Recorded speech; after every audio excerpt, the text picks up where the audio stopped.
In the world of business and leisure flight travel, KlasJet is acknowledged as one of the world's premier providers of VIP, private and bespoke group flights. For over a decade, its fleet of exclusive jets, fitted for comfort, safety and attention to detail, have flown international clientele including royal families, high net worth individuals, professional sports teams, global entertainers and diplomatic and government envoys.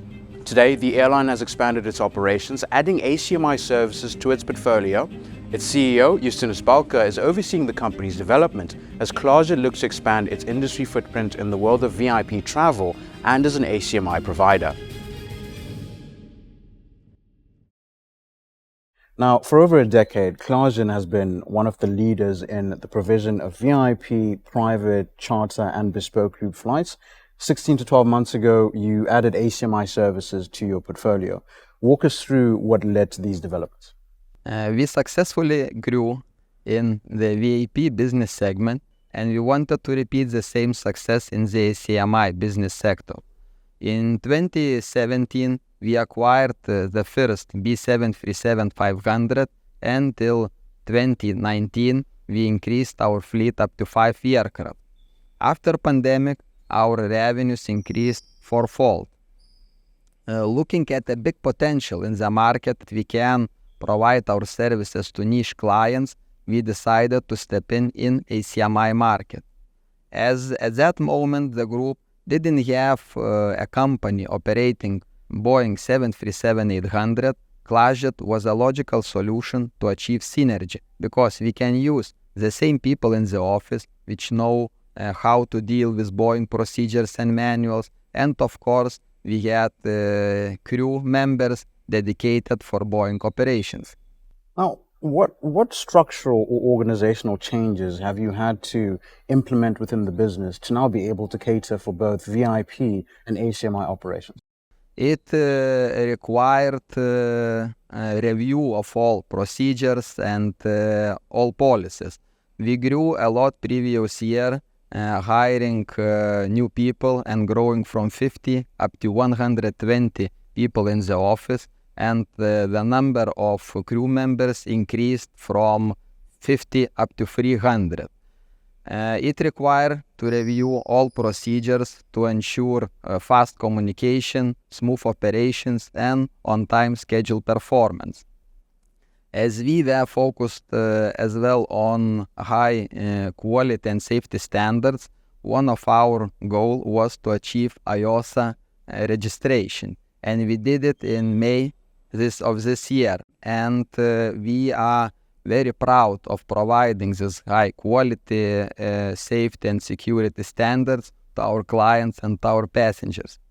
You know, a very important aspect that you brought up about synergy, and just looking at your ACMI operations, you're also part of Avia Solutions Group, which today is the largest wet lease provider in the world, or ACMI capacity provider in the world. Now, what breadth and impact does that bring to your own ACMI operations? Being part of Avia Solutions Group has many advantages. First, backing of the group signals to all our partners, suppliers, that we belong to the biggest and strongest ACMI provider in the world.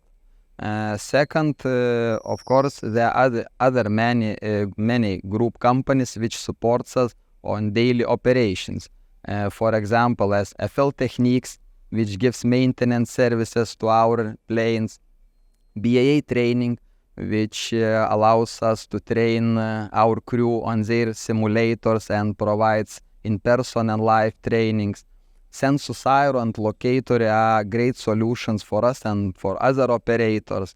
And as you can see, the cooperation and partnership, sharing insights, expertise among group companies is very deep and profound. Now, 12 months now since launching your ACMI operations, where are you seeing demand for ACMI, for KlasJet? I mean, are there any regions that you're looking to expand to? Yes, our goal is to become a worldwide operator, and we are expanding our activities. We are in summer, of course, the main market still remains Europe, and I think it will be so upcoming years. But in winter season, we move our aircraft to Africa and Asia. Last year, we operated in the Democratic Republic of Congo, in Bangladesh. We are doing our operations in Israel. We obtained foreign EOC of Canada, and we are aiming to expand our activity to new regions and use counter seasons between different continents. Now, just taking the focus and bringing it to your VIP and charter operations, obviously when you look at them in terms of demand, there was a surge in demand during the pandemic years and post-pandemic years as well. When you look at the industry today, air travel has opened up again, and you could say that the levels have rebounded to 2019 levels, and in some cases even surpassed that as well. Now, where are you seeing demand for VIP and charter services, especially considering some of the events that have been happening, such as the Euros, which have concluded right now, and we've got the Olympics, which will begin shortly. So where are you seeing the levels for demand for charter and VIP services? You are right that the demand for private flights is increasing, and we feel it.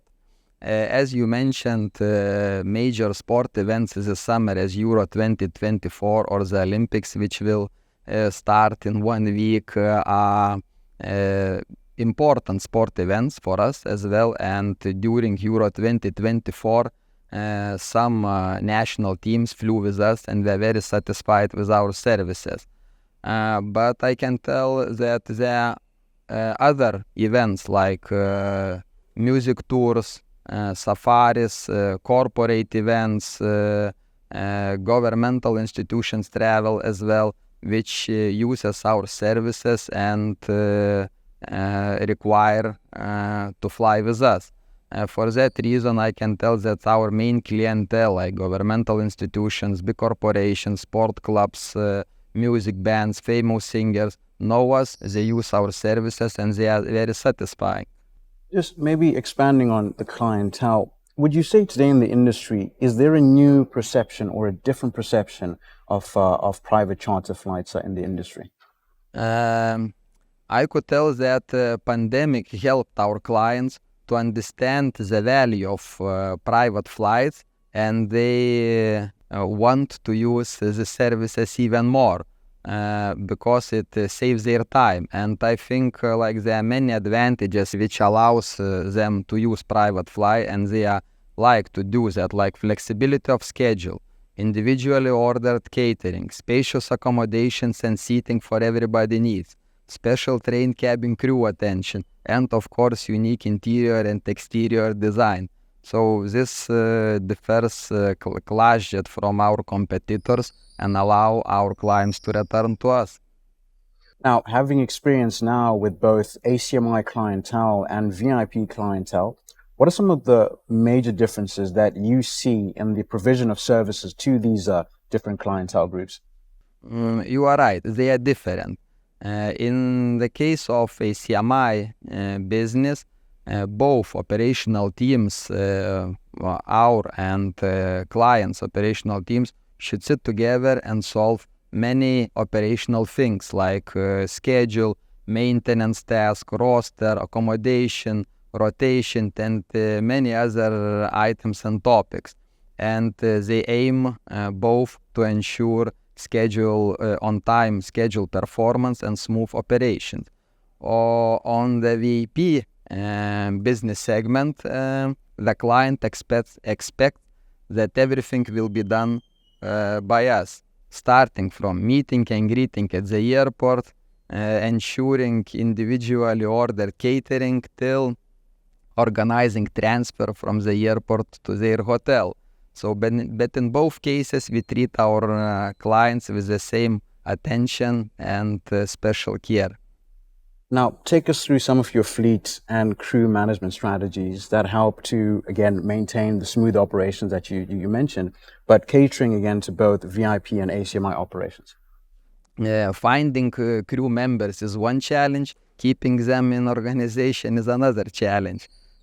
So I can tell that last year our number of our crew members increased a lot. And this year we are preparing, let's call, universal pilots and cabin crew, which can operate on both types of operations. And it gives us advantages that pilots can change their routine, fly to interesting and different airports and locations, and of course it requires some special trainings and of course planning in advance. Taking a look now at your fleet, obviously in addition to your VIP fleet, you've added the 737-800s for ACMI. You've also given a forecast as well that you expect to grow that to over 30 aircraft within the next 5-year period. Now, there are constraints that are there in the market. How do you envisage or see yourself reaching that, plus 30 aircraft fleet target?